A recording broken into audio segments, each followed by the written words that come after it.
This conference will now be recorded. Good afternoon and greetings from Canada, Minnesota, and Maryland. Today we are going to take a trip to Poland and a trip back in time, from the dawn of Polish independence to the aftermath of the Polish-Soviet War and World War I to the Katyn Massacre of 1940.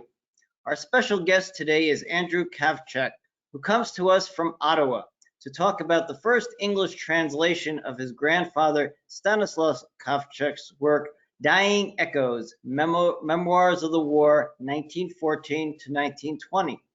Kawczak, a Pole from Nowy Sącz, served in the 20th Infantry Regiment of the Austro-Hungarian Army and in the Polish Army in what is now Ukraine. He published Dying Echoes in Polish in 1936. The book is considered one of the best memoirs of its kind, perhaps with a similar impact in Poland that All Quiet on the Western Front had when first published in Germany in 1929. Kawczak would be martyred at Katyn, and his book was banned in Poland during the communist period. Joining us today from Maryland is Richard Pomorski, chairman of the National Katyn Memorial Foundation and recently appointed honorary counsel for the Republic of Poland in Maryland. After Andrew's presentation, Richard and I will discuss the book with Andrew, reflect on the importance of this period in the life of Poland, and answer any questions you may have. Today's event is brought to you by the American Council for Polish Culture and the Polish American Writers and Editors Facebook group. We think you will find the work a vivid chronicle that richly conveys Poles' mixed emotions, conflicting loyalties, and the day-to-day battlefield hardships in the unvarnished language of the time. It was originally translated in 2003 by Marta Breszki and published in 2019. And to help preserve the memory of his grandfather and those others who were victims of the Katyn Massacre, our guest recently wrote a book titled The Katyn Forest Massacre, an annotated bibliography of books in English. Both Dying Echoes and the Katyn book are available on Amazon. So unlike Eric Remarque's novel or The Good Soldier Schweck and his fortunes in the World War, which was written by Jarosław Hasek, Dying Echoes is not a work of fiction. It is history, and as such, it offers a third and fourth generation Polish Americans an opportunity to learn firsthand what happened to the generation their 19th century ancestors left behind in partition Poland in their own words. So just a bit of personal disclosure, brothers and cousins of my Polish grandfather Maciek also served in that same 20th Infantry Regiment. So here now, without further ado, is Andrew. Yeah. Well, thank you very much, Mark, for your introductory words, and thank you also to the honorary Polish consul to Maryland, Mr. Richard Poremski, for participating in this event. And of course, I'd like to thank the American Council for Polish Culture and the Polish American Writers and Editors Facebook group for making this event possible. So it's a great honor for me to share with you the story of my grandfather and his book Mknące Echa Wspomnienia z Wojny 1914-20. I heard so much about it from my father as I was growing up, but it wasn't until I read the translation and arranged for this publication that I realized just what a fascinating story it truly is. So, Mark, if you could change the slide, please. So let me just give you a little bit of biographical background. My grandfather was born in 1892 in Zwardon, which is a town in southern Poland, which at the time, of course, was occupied by the Austrians, as throughout the entire 19th century, Poland didn't exist on the map of Europe, but was divided between the Russians, the Germans, and the Austro-Hungarians. His father, that's my great-grandfather, was a railway driver or engineer who moved the family before World War I to Nowy Sącz, and that's where my grandfather finished high school and then went to the Jagiellonian University in Krakow, where he started to study law, and eventually after World War I completed a doctorate and became a practicing lawyer. However, in 1913, he was conscripted into the Austrian army and rose from corporal through the ranks towards that of captain by the end of the war. Okay, if we could change the slide, please. So this is a picture of my grandfather's World War I ID card. You see the Identitätskarte was the Austrian army card. I still have a copy of it, and when you open it up, the picture in the middle is on the inside, and the picture on the far right, I've been told was taken in 1915. So these are from the beginning of the war. Next slide, please. So after the war in 1936, my father told me he remembers his father spending several years using his notes from the war to write his memoirs, which were published in 1936 in Poland. I believe it went through 2 editions at that time, 2 printing runs, and it was subsequently banned during the communist period because of the anti-Bolshevik language in a number of places and the promotion of Polish nationalism. And it was subsequently republished in Poland in 1991. And one of the deans of Polish literature, an authority by the name of Professor Julian Krzyżanowski, wrote a huge book, a history of Polish literature. And in the section on memoirs and reportages, he actually wrote that the best of the memoirs about the war in Europe was my grandfather's book, which tells, and he only described it here as being about the heroic deeds of Jerzy Dobrodziecki, who was later a general, who organized the Polish soldiers on the Italian front for their future tasks in the liberated motherland. So in late 2019, I arranged to have the English translation available, and it's my hope that all people of Polish background who are interested in Polish history from that time will find some interest in the revelations that are in this text, which I don't think you'll find anywhere else in English literature. So, next page. So this is a couple of pictures of the covers of the book. The 1936 edition didn't have any illustrations or pictures, but it did have this illustration on the cover. The edition from 1991 in Poland is the one in the middle, and the English edition is the one on the right. Next, please. So this is a picture of the Austro-Hungarian Empire at the beginning of the war, and it's broken down by the geographic position of the various regiments. So on the next page, what I've done is blown up the top center area in Galicia. And so you see on the left side, there's Krakow. On the right side, Przemysl. And in between, at the bottom of the blue section is Nieuw-Sandek, which is German for Nowy Sącz.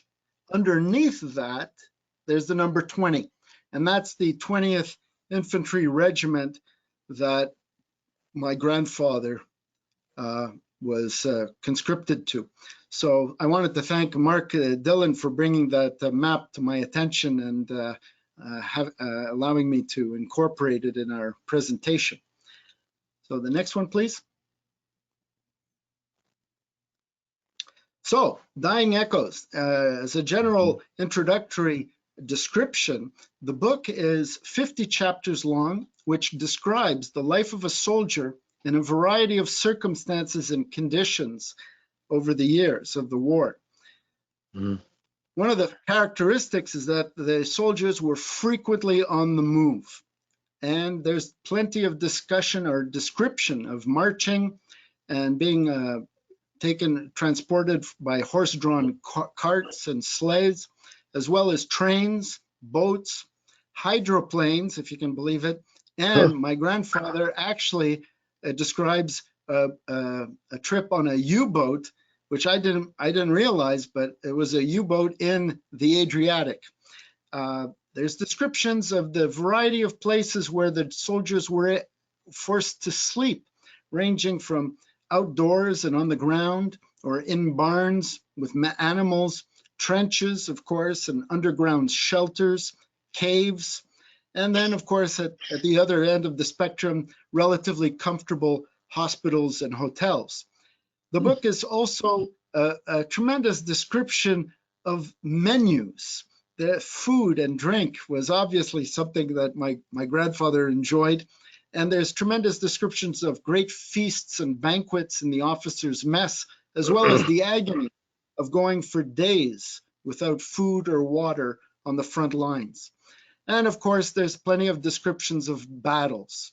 Some of them are small skirmishes of short duration, but others are massive with prolonged and intensive artillery bombardment. And with the skirmishes and the battles comes descriptions of wounds and death. My grandfather was wounded twice during the war. The first was a result of Russian machine gun fire, which resulted in his being wounded in the leg. The second time was a result of Italian artillery bombardment, which resulted in wounds to his head and thigh. On both occasions, he was evacuated to hospitals in the rear to recover, and fortunately made a recovery. But in one episode, he describes a battle where one of his colleagues very close to him had his head decapitated by a shrapnel, and his colleague's head rolled on the ground towards my grandfather's feet, which can give you an idea of some of the horror that he went through.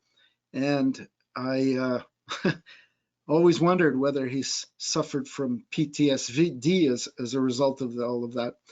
But one of the main themes that's recurring throughout the book is political discussions. And in particular, the book reflects the yearning of Poles to have their own country free of foreign occupation. Next slide, please. So, the first 17 chapters in the book deal with the Battle of Galicia, which took place between 1914 and 1915, between the Austrians and the Russians. So the book describes endless marching, often without the soldiers knowing where they were actually going, just following orders. And with those endless marching came numerous clashes with the enemy. The firefights often involved just the rifles and machine guns. However, often they were also compounded with grenades, artillery bombardment, or a combination. And there was a description of a cavalry attack and another Russian attack that ended up resulting in fighting with bayonets and hand-to-hand combat. At one point, my grandfather was ordered to lead a patrol to the edge of the San River.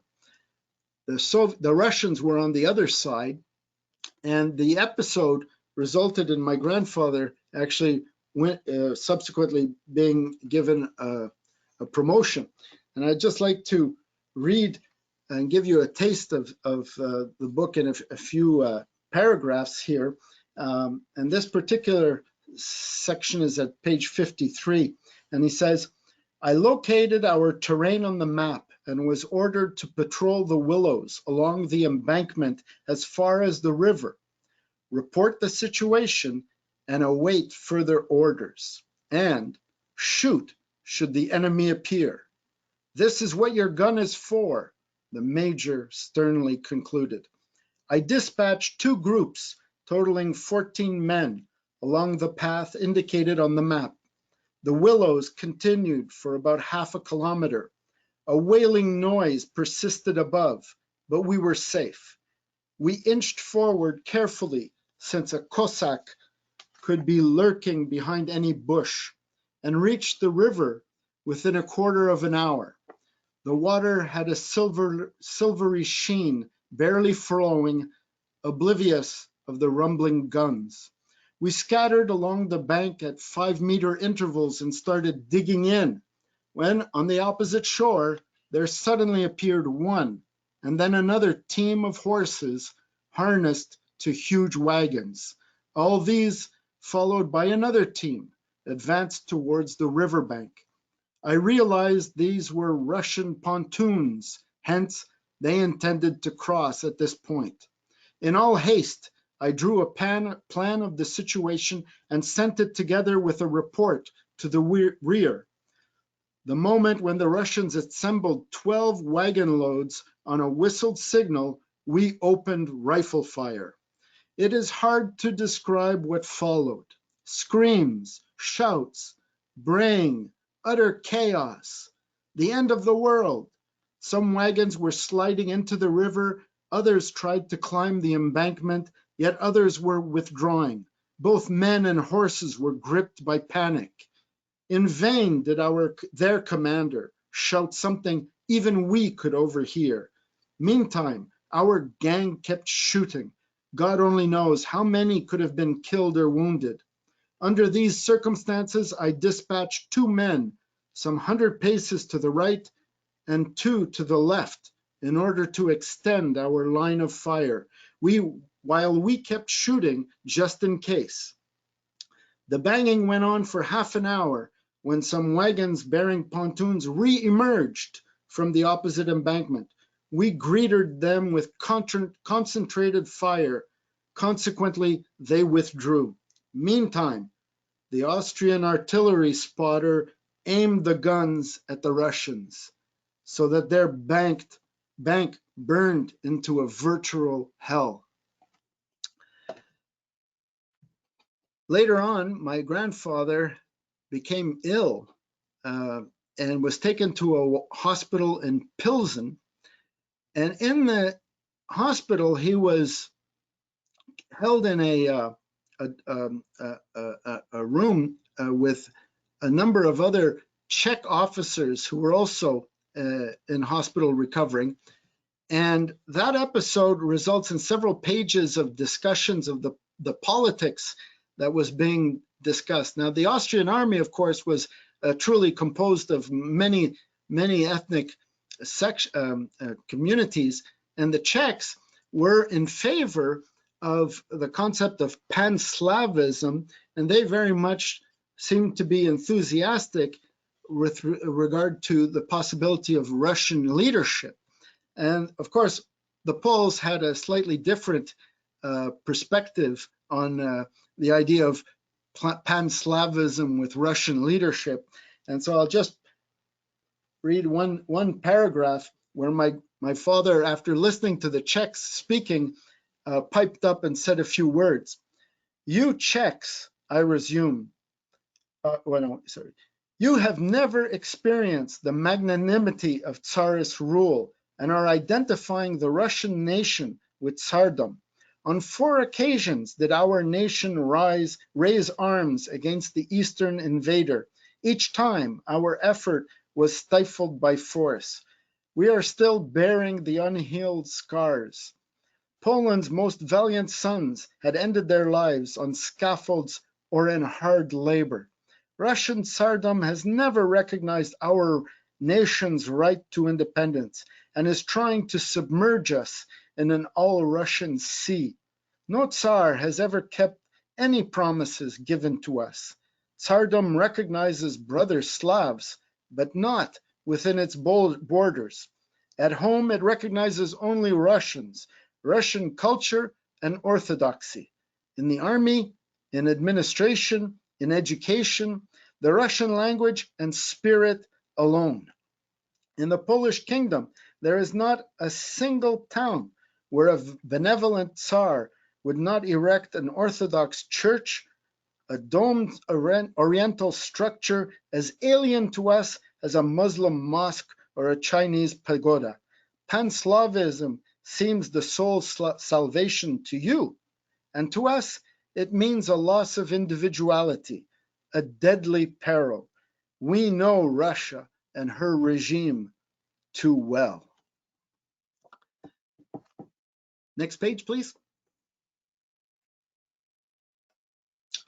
Now, after the Battle of Galicia in 1915, the Italians entered the war on the side of the Entente.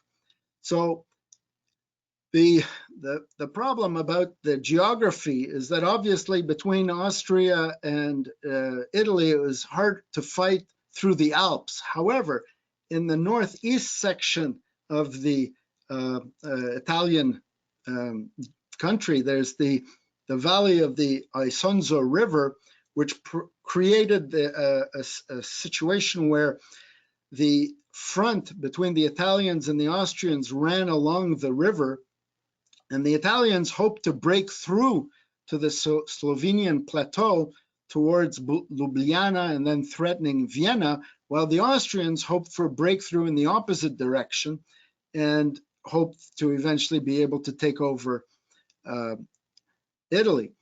Now, instead, just like the trenches of the Western Front, there was almost continual combat in the area, punctuated by a series of 12 battles between 1915 and 1917, known as the Battles of the Isonzo.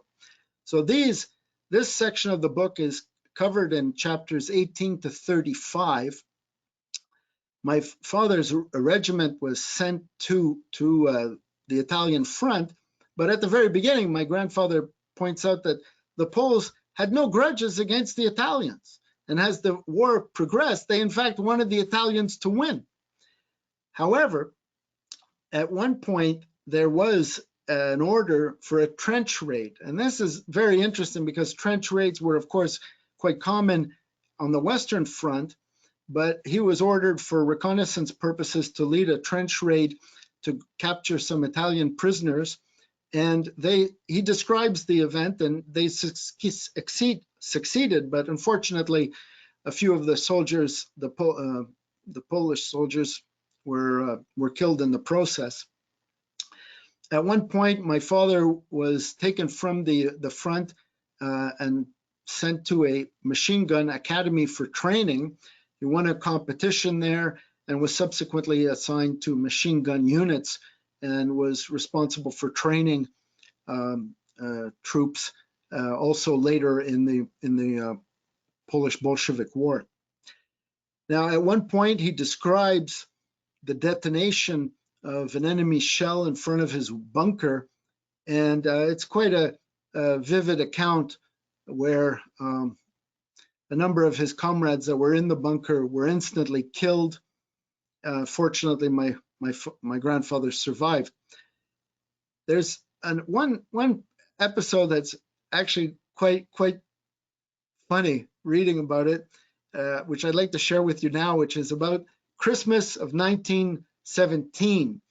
One of the famous stories, of course, about the first Christmas in 1914 on the Western Front was that the Germans and the English played a soccer game in no man's land, and that the senior officers afterwards forbid such activities.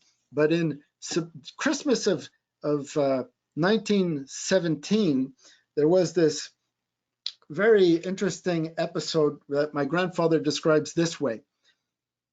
An undeclared truce was established between us and the Italians from Christmas Eve noon. By the light of flares at night, the Italians are singing carols in a melodious hymnal tone. We took it up. Our Macieks and Wojteks climbed on the embankment with their instruments, humming Lullaby Jesus. The Italians respond with their mandolins and voices. They have superb voices and are singing very nicely. On the battalion's left flank resounds La Marseillaise. It is the French opposite the Yatseks. Blessed peace. We are strolling on top of the embankment, happy and very drunk. We have been drinking a lot. Yet the Italians and the French have also indulged, and we can hear sounds of a drunken brawl. The Italians jeer at us. Austriaco barbaro, Germano porco bandito. We, i.e. Poles, say nothing. The Germans, on the other hand, call them traitors and cowards. The verbal interchange flares up until a shot was fired by the Italian side.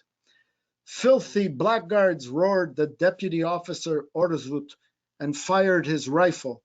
Machine guns instantly fired from our left flank. The Italians reciprocated, tit for tat, and since each of them, including officers, carried on him hand grenades, a hellish cannonade ensued. Italian cannons boomed. In response, Lieutenant Giza, already highly inebriated, ordered his gunmen to shoot all their ammunition.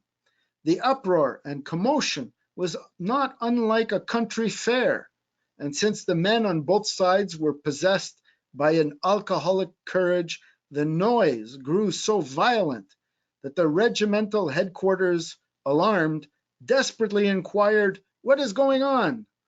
The telephone rang ad nauseum, and when I reached it, I told the adjutant tersely, "The Italians are attacking." Now, in another episode, my grandfather mentions that his brother Rudolf, who was in another regiment, was also posted to the front. And at one episode, they managed to get together for a meeting. And during that episode, Rudolf discussed the rising consciousness of Polish soldiers. So I'll just read this to you. My brother continued, "This is why we ourselves should seek the proper means to serve Poland. I gathered from the conversations I had with my Polish colleagues that the Polish attitude is undergoing a change, that there is a growing conviction that Poland can rise only out of the ruins of three occupying powers, that their destruction, regardless of whether it is Germany, Austria, or Russia, is the basic requirement of Polish national aspirations, that any futile shedding of Polish blood in defense of alien powers is a crime against Poland and her future. This reasoning stems from a survey of our situation and arises instinctively without any political directives to that effect. Believe me, Staszek, this change is taking place in Poles enlisted into all occupiers' armies. I can confirm it by a recent conversation I have had with a Polish prisoner from the Russian army. They are also thinking alike. A raison d'etat slowly emerges in the soul of a nation torn apart. Our spirit is slowly emerging from the swaddling cloths of passivity and triple loyalty. It becomes a revolutionary and it seeks its own path.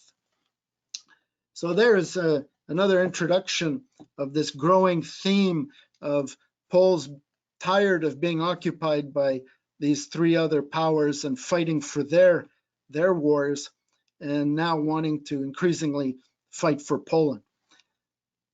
Next slide, please.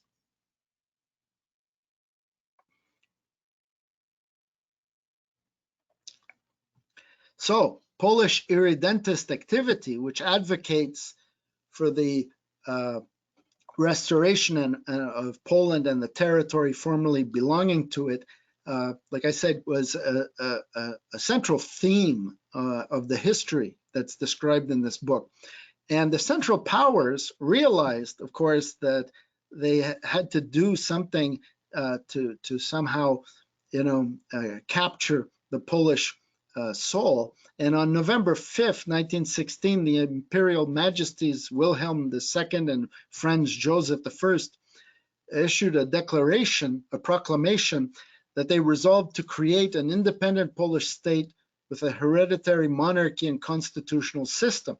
And of course, this was announced to all the Poles, who were expected to enthusiastically jump for joy, but the Poles were in fact quite suspicious. There's a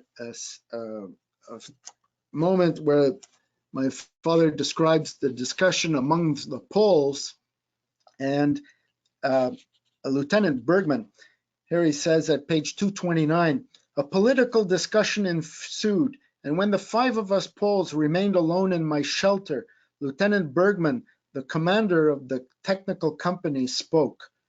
It is high time to launch an organized action. We cannot remain Austria's passive tools forever. The 12th Division is mostly composed of Poles and should act. I fully agree that each life is precious. I am informed that Polish troops are being organized in France, and this is where we should be. And so next to speak was Legionnaire Wojakowski. We should thus contact all Poles in the regiment and eliminate any pro-Germanic feelings among the men. We must subscribe to publications of strong anti-Austrian views, destroy ammunition and equipment, shoot at Austrian and Prussian airplanes, inform the Italians about imminent attacks and depots, and facilitate desertions to Italy. So here there was a lot of discussion about what the Polish officers could do to effectively sabotage the Austrian army. And on the next page, my grandfather writes, from that day on, a positive irredentist activity was launched. My machine guns, set on improper scale, were shooting into God's windows. So by this sentence in this discussion of God's windows, what he is pointing out is that the machine guns were calibrated in such a way as to miss their targets. And then at page 236, there's a fascinating description of sabotaging a German plane attack. We were handed a secret order. At 9 p.m., a Prussian squadron will fly in the direction of Gemona, where they are to bomb a railway junction. We should point their way with green flares. Just you wait.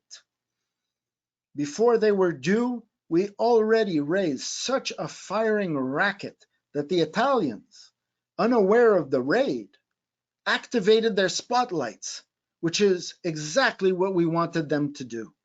A few minutes past 9, we heard the noise of engines. A beam of the Italian spotlight caught the tiny objects in the sky. Whether they managed to make it through, we don't know. With all the racket going on, Corporal Popiolek fired at them a whole ammunition belt. So here was an interesting example of the Germans and the Austrians thinking that their Polish soldiers were on their side, only finding that they were sabotaging the attack. So at page 242, my grandfather describes how the Poles had planned to actually defect en masse and cross over to the Italian side.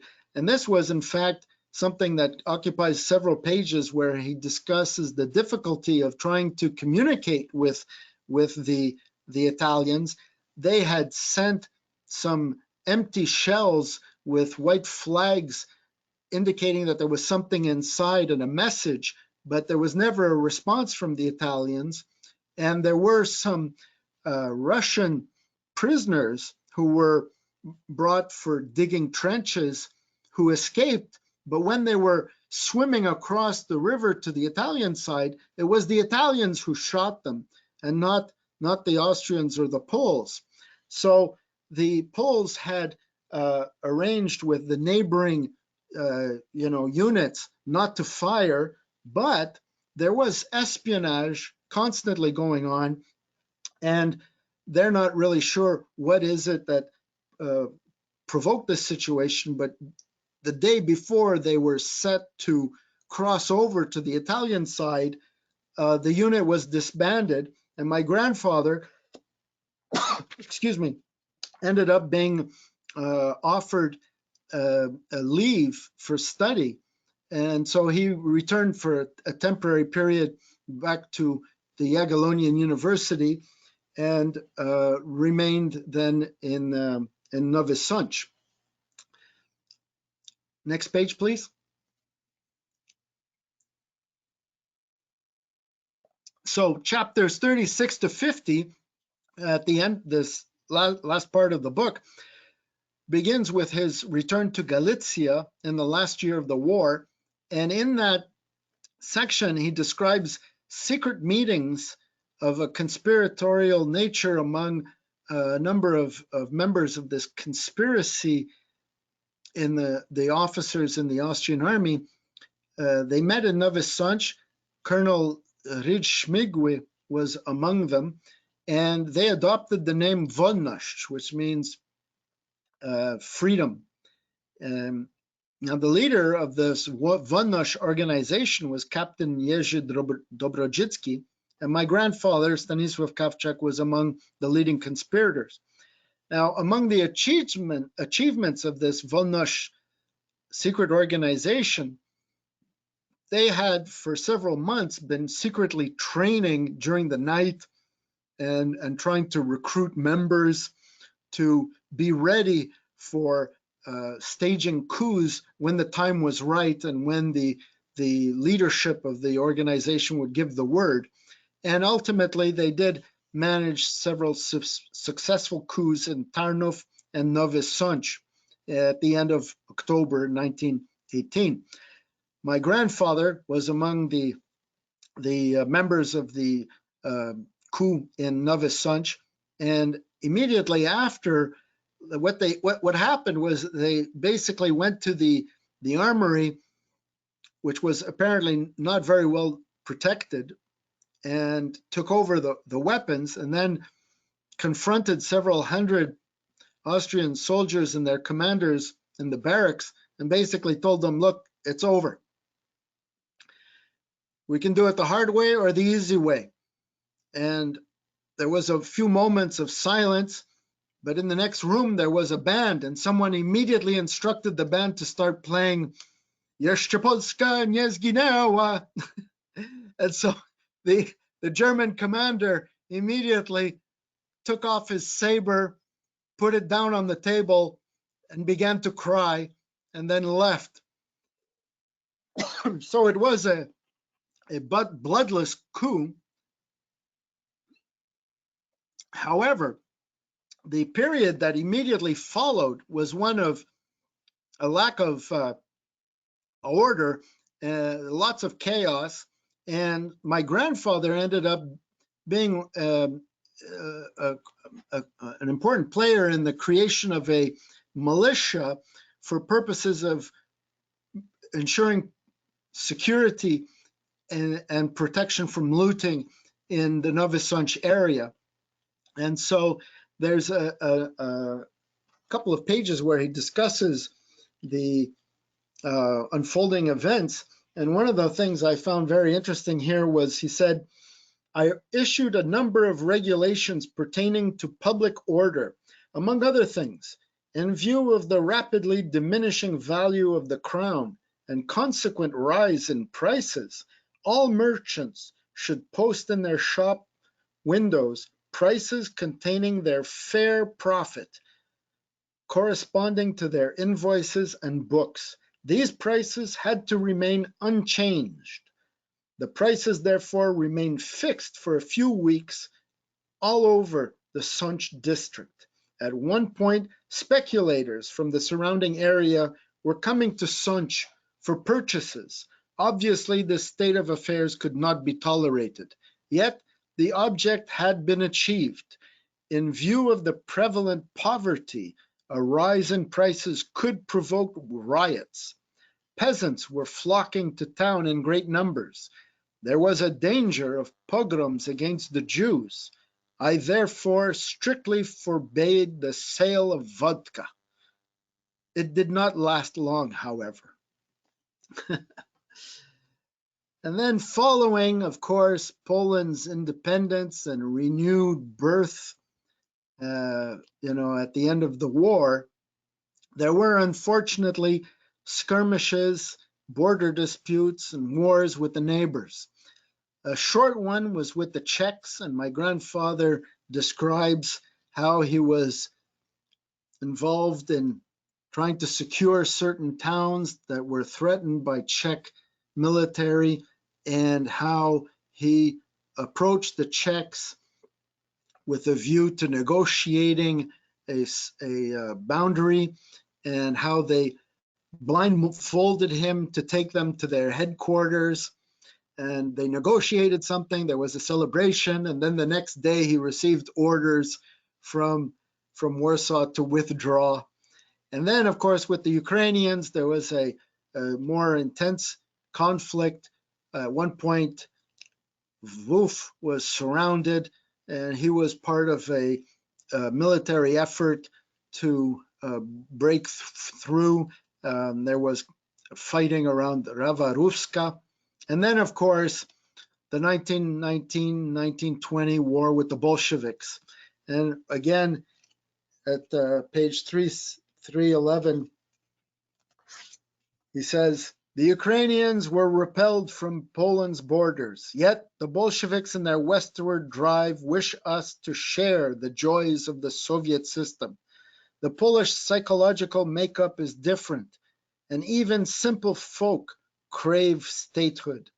We have been deprived of it far too long to forsake it for the price of doctrinaire programs and become a gray nonentity.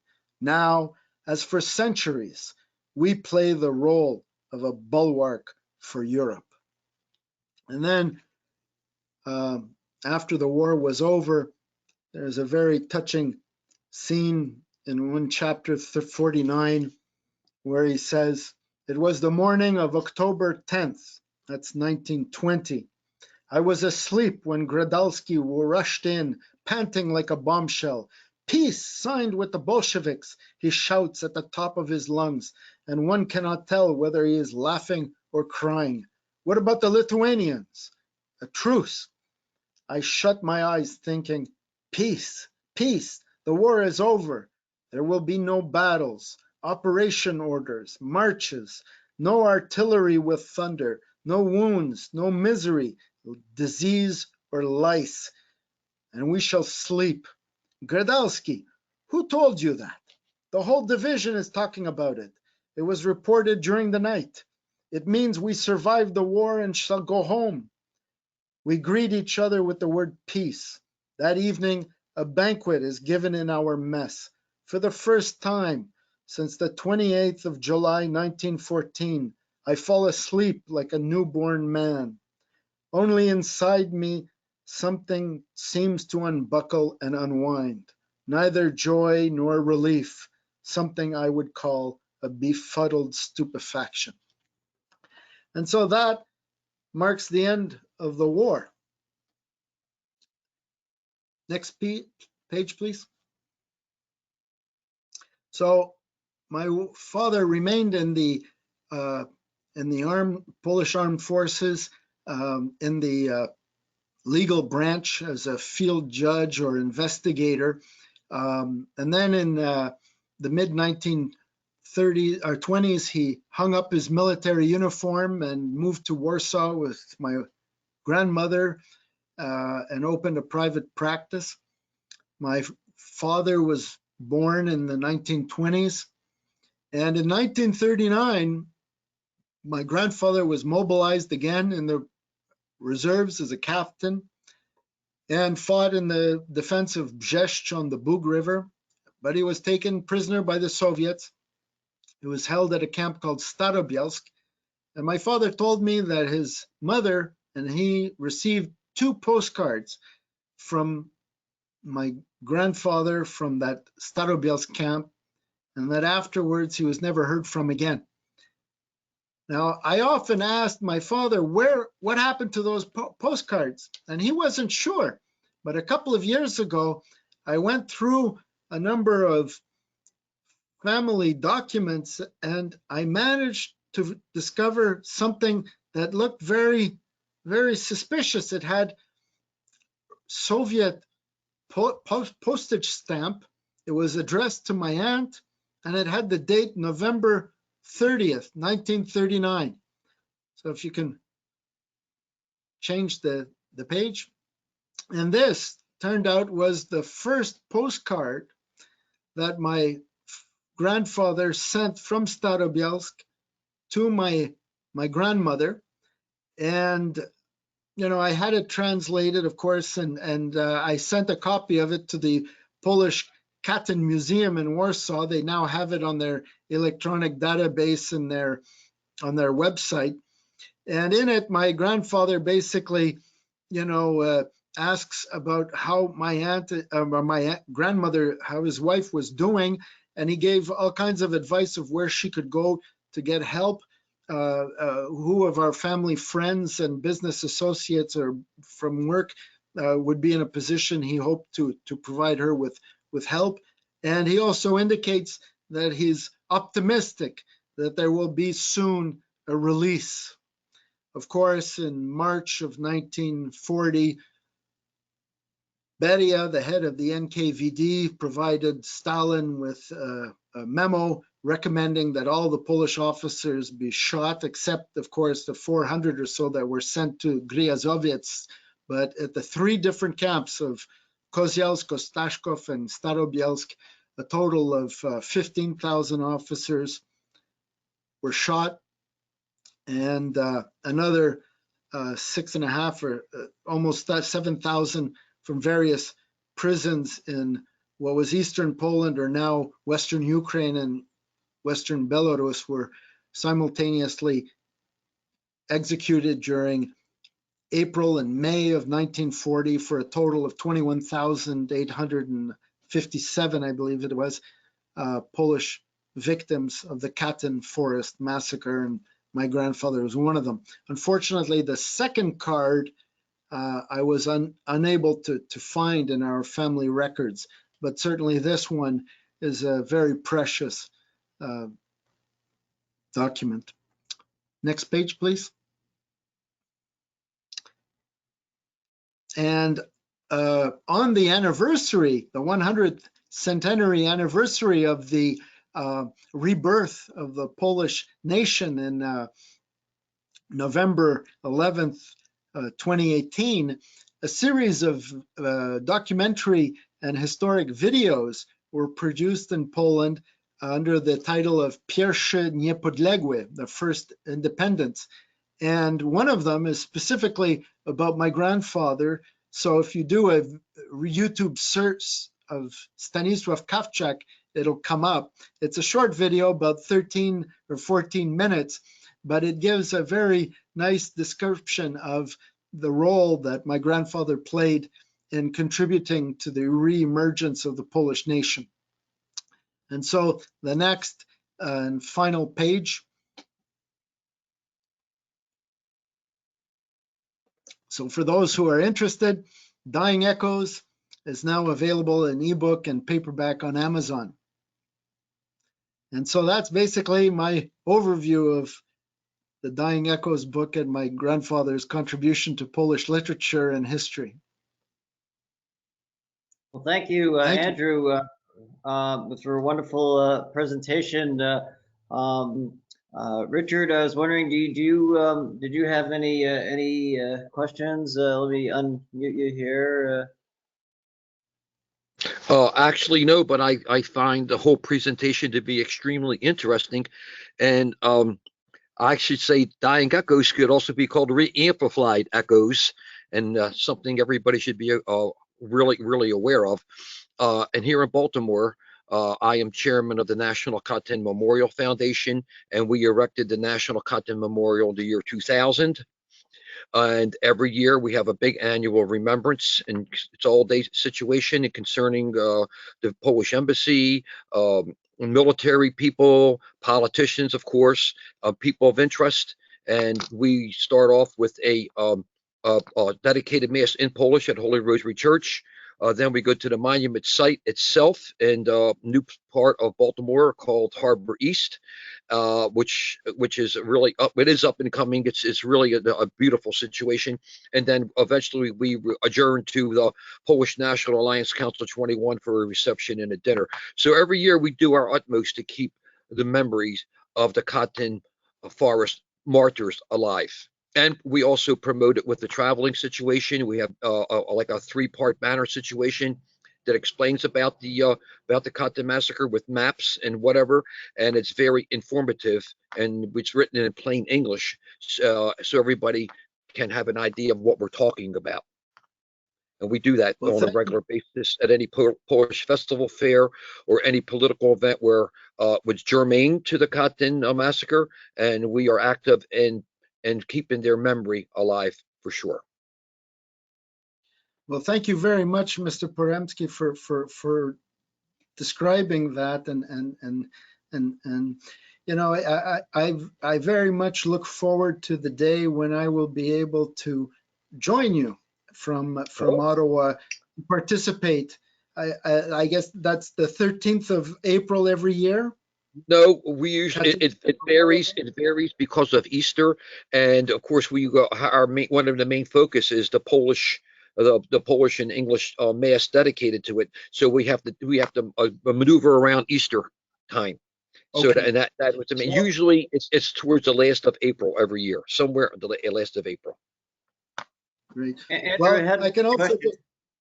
Oh, have you actually been to the area in Poland where your father's unit or grandfather's unit was, or do you have any plans to go there someday? Ah, well, thank you, Mark.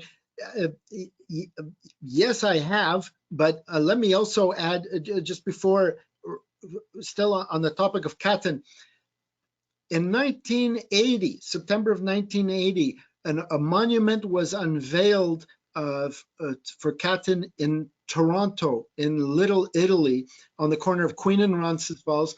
And I was there in the audience because my father told me I had to be there. And I was just starting at the University of Toronto that month. And it turned out my father, who was a former vice president of the Canadian Polish Congress, was one of the speakers at the unveiling of the monument. And it was a day that I'll never forget. The entire intersection was full of what I think was every Pole or Canadian of Polish origin from across Canada who was there. That intersection was just full of thousands and thousands of people. And the message at the time was that we won't forget, and that this tragedy will haunt the Kremlin until they confess. And of course, it took another 10 years, but eventually they did. And last year, as a act of a gift to the enduring legacy of my father and his fellow soldiers, I also wrote and published on Amazon a book called The Katyn Forest Massacre, an annotated bibliography of books in English. So anybody who's interested in the history of Katyn or a discussion of the literature, and then in each chapter I discuss the authors and the books, of 38 in total that I've found that have been published about Katyn in English since the war. Now, regarding the trips to Poland, my mother moved back to Poland in 1991 after being in Canada for 30 years. She waited for the transition away from communism to be irreversible. So, from 89 to 91, she waited, and then she went back to Poland. And I had visited Poland several times in in the 1970s. And of course, while it was communist, one had to spend so much time in bread lines, and I didn't find it particularly enjoyable as a vacation. However, of course, the exposure to the history and the location, where not only my family but the Polish nation had its roots, was a wonderful experience. And after my mother returned to Poland, I visited it again, and unfortunately she passed away in 2017. And so I've been to Poland since then, and with my older boy. And the last trip we did was in 2017, and I'll never forget this. One of my distant relatives, a cousin in Warsaw, took us for a drive to Nowy Sącz, and he took us to visit some of the places where the family apparently lived, and where they spent their vacations during the summers in the 20s and 30s. And one of the sites he brought us to was an old cemetery in Nowy Sącz, and there was the grave site of my great grandparents, and there was a new tombstone. Excuse me. And the tombstone had the names of both my great grandfather and great grandmother, and their dates, of course, of birth and death. But it also indicated they had 5 children, but there was an additional sign that said these are the parents of Stanisław Kawczak. And my cousin told me, he said a couple of years before, he visited the cemetery and noticed that the tombstone was in a terrible state of decay, and he wanted to renovate it with a new one. But he found out from the cemetery officials that you needed to get permission from the city. So he approached the city and explained what he planned to do. And apparently the official at the city said to him, "Are you related to Stanisław Kawczak?" And my cousin said, "Yes." And they responded by saying, "In that case, the city will pay for half of the costs." So that just goes to show that 100 years later, the town of Nowy Sącz still very, very much remembers and thanks Stanisław Kawczak for his contribution to not only the liberation of the town, but maintaining the order afterwards. And while we were in that cemetery, I walked around, and there was one corner where there was a fascinating military cemetery. And one thing, as I walked through and by all of the tombstones, many of them, of course, were unknown soldiers, but those that had names, the variety of ethnic names from different countries, you could tell these were not only soldiers of the Austro-Hungarian army, but also possibly some of their opponents who at one time or another would have been in a different army. And I stood there, and I was absolutely transfixed by this one statue. Excuse me. There was a beautiful, beautiful statue of a knight, a medieval knight, leaning over a sword. And it was such a beautiful statue. I'm not one to, be obsessed with art, but this statue really had me staring at it. It was just so beautiful. And only later did I realize I was in the same cemetery and looking at the same statue that my grandfather described on the very last page of his book. What he wrote here was, "We proceed to the cemetery. A crowd of civilians march valiantly in step to the music. We are at the military cemetery. Present arms, eyes right. Upon a huge huge pedestal erected from boulders by Italian prisoners of war stands a statue of a knight in full armor with his hands resting on a sword. He seems to watch the rows of graves from under his iron visor.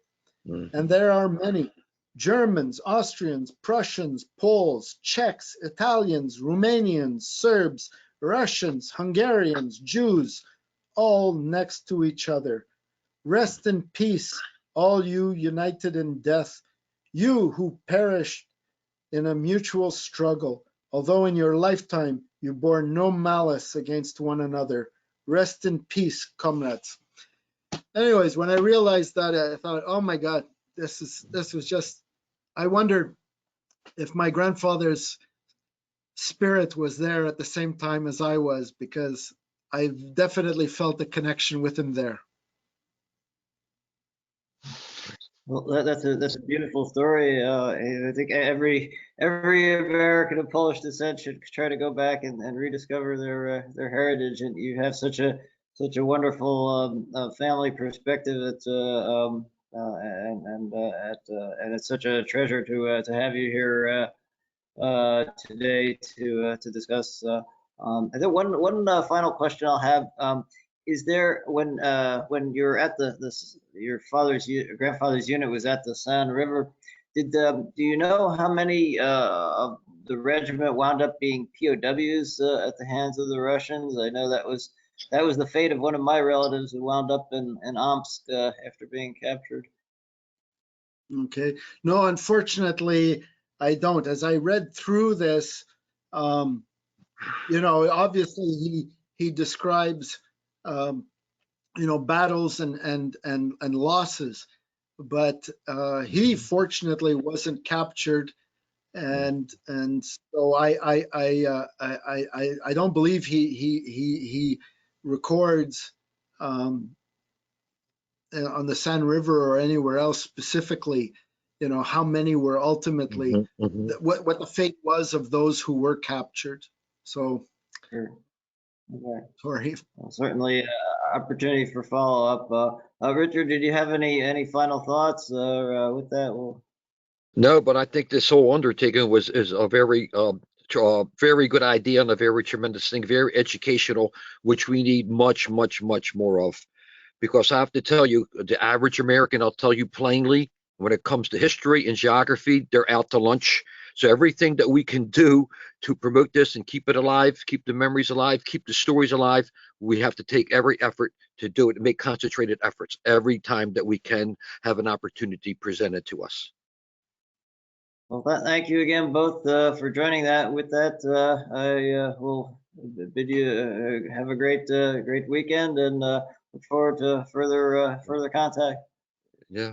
Good luck on your gasoline hunt. This conference will now be recorded.